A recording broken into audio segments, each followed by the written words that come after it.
من الشيطان الرجيم بسم الله الرحمن الرحيم ولا يزال الذين كفروا تصيبهم بما صنعوا قارعة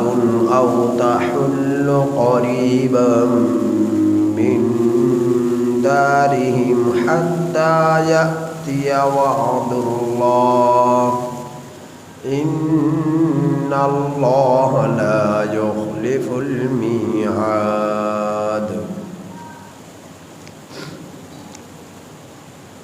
سورۃ الرعد کی یہ آیت نمبر 31 کا جزء ثانی ہے جو آپ حضرات کے سامنے تلاوت ہوا۔ اس آیت کریمہ کا ترجمہ یہ ہے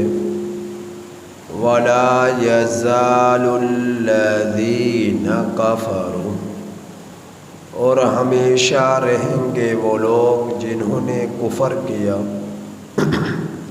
تصیبہم پہنچتی رہے گی ان لوگوں کو، بما صنعوا اس وجہ سے جو انہوں نے کام کیا، قارعۃ مصیبت، اور ہمیشہ رہیں گے وہ لوگ جنہوں نے کفر کیا، پہنچتی رہے گی ان کو ان کے کاموں کی وجہ سے جو انہوں نے کیے مصیبت، او تحل قریبا من دارہم، یا اترے آپ ان لوگوں کے گھروں کے قریب، حتی یأتی وعد اللہ، یہاں تک کہ آ جائے اللہ کا وعدہ، ان اللہ بے شک اللہ تعالی لا یخلف المیعاد وعدے کے خلاف نہیں کرتا۔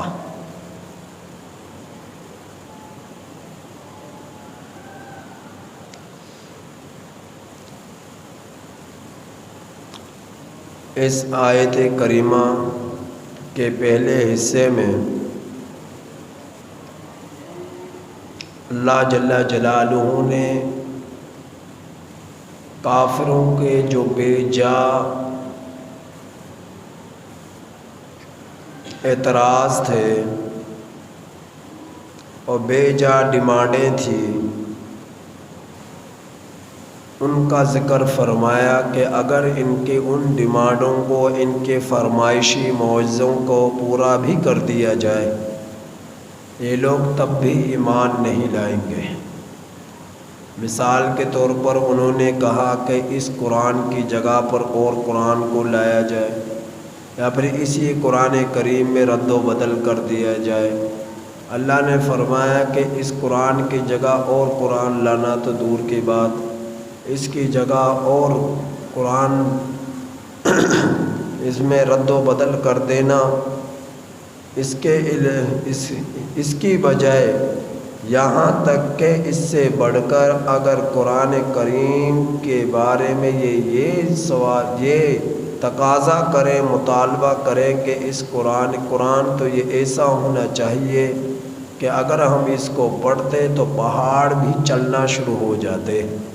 قرآن کریم کی تلاوت کرتے تو اس کی تلاوت سے زمین بھی ٹکڑے ٹکڑے ہو جاتی، قرآن کریم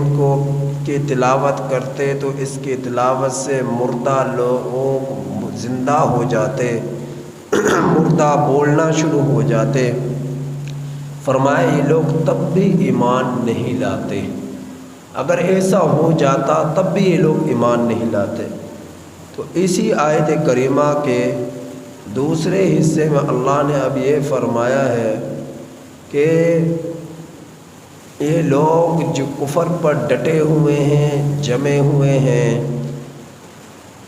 ان کے اس کفر کی بنا پر ان کو ہمیشہ مصیبت کا سامنا رہے گا، کبھی زلزلوں کا، کبھی سیلاب کا، کبھی طاعون کی بیماری کا، کبھی قحط سالی کا، ہمیشہ ان کافروں کو مصیبت کا سامنا کرتا رہنا پڑے گا۔ پھر اللہ نے فرمایا کہ یا آپ ان لوگوں کے گھروں کے قریب پہنچ جائیں۔ نبی کریم صلی اللہ علیہ وسلم سن 8 ہجری کو 10 صحابہ اکرام رضی اللہ تعالی علیہم اجمعین کی معیت میں مکہ المکرمہ کی طرف روانہ ہوئے، اور مکہ المکرمہ کے قریب ایک مقام ہے ذوالحلیفہ، جس کو آج کل بئر علی کہا جاتا ہے۔ اس جگہ پر آ کر پڑاؤ ڈالا، اور اس جگہ پر پہنچنے کے بعد فرمایا کہ ہم نے مکہ المکرمہ میں داخل ہونا ہے، اگر کوئی رکاوٹ ہوئی تو جہاد کریں گے اور فاتح بن کر واپس لوٹیں گے۔ اور جب مکہ کے بڑے نامی گرامی کافروں کو پتہ چلا تو ان کے طوطے اڑ گئے، اور وہ لوگ مشہور جو کافر تھے وہ مکہ المکرمہ سے بھاگنا شروع ہو گئے۔ مثال کے طور پر اکرمہ ابو جہل، جو کہ بعد میں رضی اللہ تعالی عنہ بنے، ابو جہل کا بیٹا تھا، یہ مکہ المکرمہ سے بھاگا۔ اور دوسرا مشہور کافر جو ہے صفوان بن امیہ، حبار بن اسود، یہ مشہور کافر ہے، اور یہ حضرت زینب رضی اللہ تعالی عنہ کے سسراریوں میں سے ہے۔ زینب نبی کریم صلی اللہ علیہ وسلم کی بیٹی تھی۔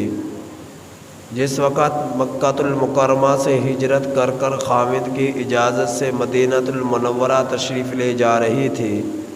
تو راستے میں حبار بن اسود نے حضرت زینب رضی اللہ تعالی عنہ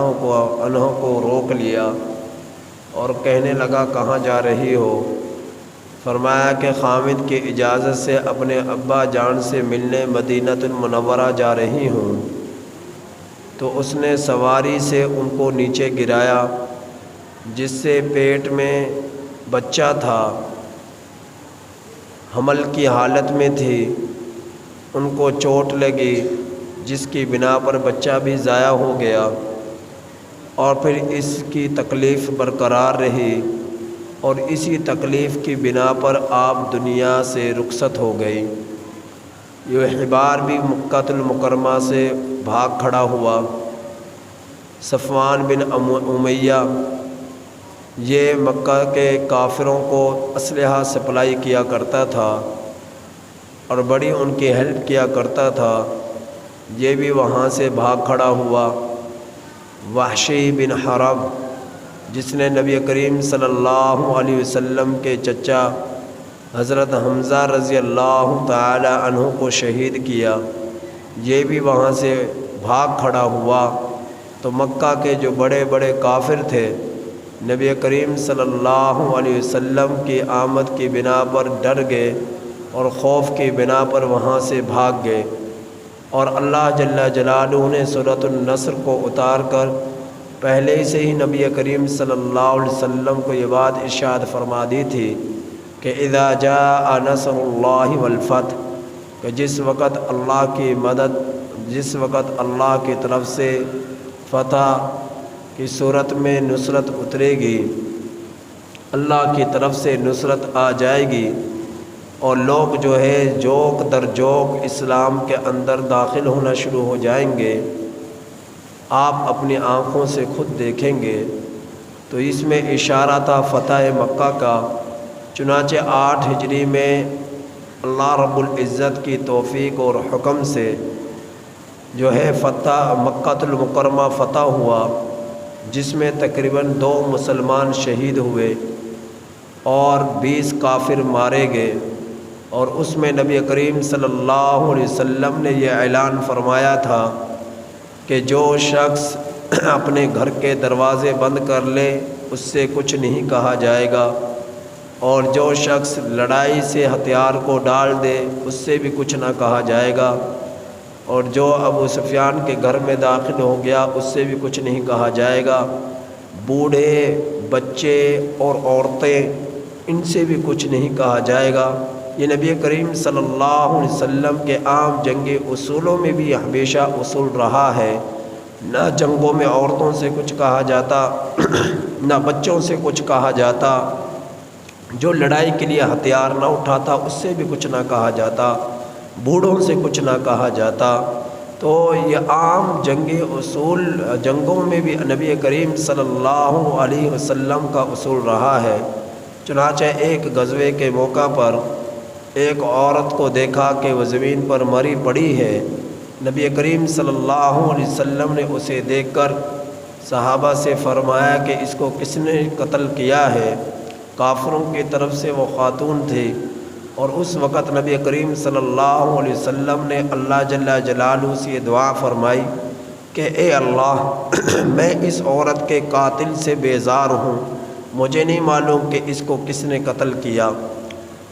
مجھے نہیں معلوم کہ اس کو کس نے قتل کیا۔ سو رحمت کا سمندر تھا، وہ بہتا چلا گیا۔ تو اللہ جل جلالہ نے ان واقعات فتح مکہ کی طرف اس آیت کریمہ میں اشارہ فرمایا ہے، اور کافروں کے ہٹ دھرمی کی طرف اشارہ فرمایا ہے۔ یہ کافر جو کفر پر جمے ہوئے ہیں ہمیشہ ان کو ان کے کفر کی بنا پر، برے کاموں کی بنا پر ان کو مصیبت پہنچتی رہے گی۔ وَلَا يَزَالُ الَّذِينَ كَفَرُوا، ہمیشہ رہیں گے وہ لوگ جنہوں نے کفر کیا،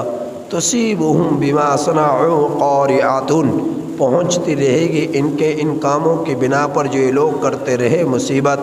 أَوْ تَحُلُّ قَرِيبًا مِّن دَارِهِمْ، یا اتریں آپ ان لوگوں کے گھروں کے قریب، جیسا کہ فتح مکہ کے موقع پر آپ مدینۃ المنورہ سے مکہ میں داخل ہوئے، حتیٰ یأتی وعد اللہ، یہاں تک کہ اللہ کا وعدہ آ چکا۔ ان اللہ، فتح مکہ کی صورت میں اللہ کا وعدہ پورا ہوا۔ ان اللہ لا یخلف المیعاد، اللہ تعالیٰ فرما رہے ہیں کہ میں اللہ وعدے کی خلاف ورزی نہیں کرتا۔ یا اللہ نے فتح مکہ کے بشارت نبی کریم صلی اللہ علیہ وسلم کو دی، وعدہ فرمایا کہ ان قریب آپ فاتح آپ بنیں گے، اور مکہ المکرمہ کی فتح آپ حاصل کریں گے، اور لوگ جوک در جوک اسلام کے اندر داخل ہوں گے۔ یہ اللہ کا وعدہ تھا۔ سو فتح مکہ کے موقع پر اللہ نے اس وعدے کو پورا فرمایا۔ اس واقعے کی طرف اس آیت کریمہ میں اشارہ ہے۔ تو کافر خدا نہ خواستہ دنیا کے اندر آپ کو ظاہری ان کی خوشی خوشحالی نظر بھی آئے، حقیقت میں ان کے لیے مصیبت ہی مصیبت ہے۔ جس نے اللہ کو ناراض کر دیا وہ خوشحال نہیں ہو سکتا، وہ ہمیشہ بدحال ہی رہے گا۔ جس نے اللہ کو ناراض کر دیا اس کی دنیا ویران ہو جاتی ہے، بنجر ہو جاتی ہے، اور اس کی زندگی کانٹوں کے مانند ہو جاتی ہے، انگاروں کی مانند ہو جاتی ہے۔ تو اللہ دنیا میں بھی انہیں تکلیف میں مبتلا رکھتا ہے، آخرت میں یقیناً جہنم ان کا منتظر ہے۔ تو کافروں کے لیے نہ دنیا میں کوئی جائے پناہ ہے، نہ آخرت میں کوئی جائے پناہ ہے۔ کامیابی صرف اور صرف اللہ نے مسلمان کے لیے رکھی ہے، اور سب سے بڑھ کر کامیابی مسلمانوں میں اس مسلمان کے لیے ہے جس نے کلمہ پڑھ لینے کے بعد کلمے کے تقاضوں کو پورا کیا، نبی کی شریعت کی اتباع کی، اللہ کی طرف سے عائد کردہ فرائض کا اہتمام کیا، نہ نمازوں کو چھوڑا، نہ روزوں کو چھوڑا، نہ حلال کو چھوڑا، نہ جو سچ کو چھوڑا، نہ جو ہے زنا کے قریب گیا، رشوت کے قریب گیا، سود کے قریب گیا، جھگڑوں کے قریب گیا، قتل و غارت کے قریب گیا، بددیانتی کے قریب گیا، تمام خرافات اور برائیوں اور گندے جراثیم سے دور رہا، اپنے دل کو پاکیزہ رکھا، اور ہر طرح کی غلاظتوں اور گندگیوں سے دل کو صاف رکھا۔ اللہ رب العزت کے ذکر سے اس کا دل آباد رہا۔ ایسے لوگوں کے لیے دنیا میں بھی بشارت ہے، آخرت میں بھی بشارت ہے۔ دنیا بھی آباد ہے، آخرت بھی آباد ہے۔ اللہ پاک سے دعا ہے کہ اللہ تعالی ہم میں سے ہر ایک کے ایمان کو مضبوط فرمائے، اور ہماری دنیا اور آخرت کو آباد فرمائے، اپنی محبت اور اپنا عشق نصیب فرمائے۔